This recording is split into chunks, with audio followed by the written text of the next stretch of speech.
He turned to the old mystic, truly seeing the man for the first time. Ikeen's eyes widened, hungrily drinking in every aspect of his weathered, wrinkled face. You have restored my sight," Ikeen exclaimed, overcome with emotion as joyful tears streamed down his beaming face. "I can see everything so clearly and vibrantly." The mystic smiled warmly. "Because you never surrendered faith in yourself, your journey has awoken the true inner vision within your spirit as well, young prince." Ikeen immediately thought of his family and people back home in Ikalezi. A new fire had been ignited inside him. With his wondrous new sight as his guide, he was determined to return and liberate everyone from lives of misery and oppression at the hands of the corrupt nobles.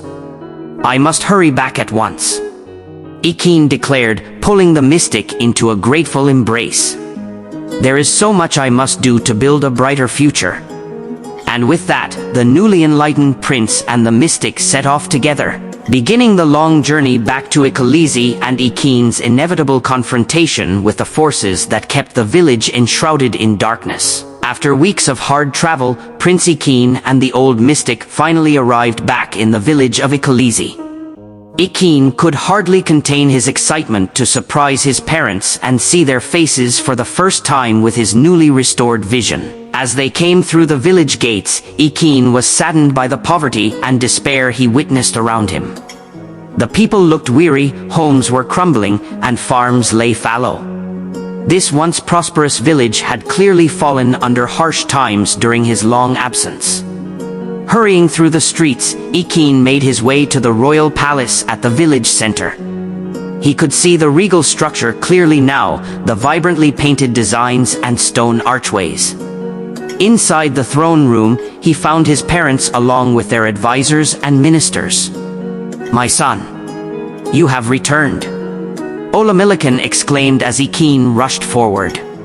The king's eyes grew wide in shock. "But, you can see. How is this possible?" "It is true, father," Ikeen replied joyfully, grabbing the elderly man's hand so he could feel his face and know it was really him. "The mystic's remedy has given me sight." For the first time, he could look into his mother Adana's eyes and see the tears of happiness spilling down her cheeks. Ikeen embraced her tightly, never wanting to let go. As wonderful as these reunions were, Ikeen knew he must address the larger issues plaguing their village and people. He turned to face the group of advisors and ministers. Some had scowls of displeasure and concern etched on their faces. "I returned to find our people suffering in poverty and despair. Clearly there has been mismanagement and greed occurring in my absence," Ikeen stated firmly. "As the prince and rightful heir to the throne, I aim to bring justice, reform and restoration to Ikalezi." "Silence, boy," one of the senior advisors barked, his face flushed with anger. "You have no authority here. We have been running this village while you wandered off looking for fool's cures." The man sneered at Ikeen. "This blindness was a sign of your weakness and failure to lead. You should be thanking us for maintaining control." Ikeen was outraged at this disrespect but remained composed. "I can see the truth clearly now. You have been oppressing our people and hoarding wealth for yourselves. I will not allow this to continue any longer." Suddenly, the room erupted into chaos as several of the corrupt advisors and their hired guards moved to detain Ikeen. But the prince was ready, his warrior senses sharpened from all his trials. Using deft movements, he swiftly disarmed and knocked out several of the attackers. The sly advisor, seeing his plans unraveling, tried to make a sniveling exit but found himself stopped by the mystic blocking the doorway. "You are not going anywhere, greedy snake," the mystic hissed. "Your deceptions are over." In the ensuing scuffle, alarm bells and shouts rang out, soon bringing scores of village residents to the palace. Ikeen addressed them, laying out the treachery of the corrupt officials. Many were shocked but knew it was the truth after suffering so long.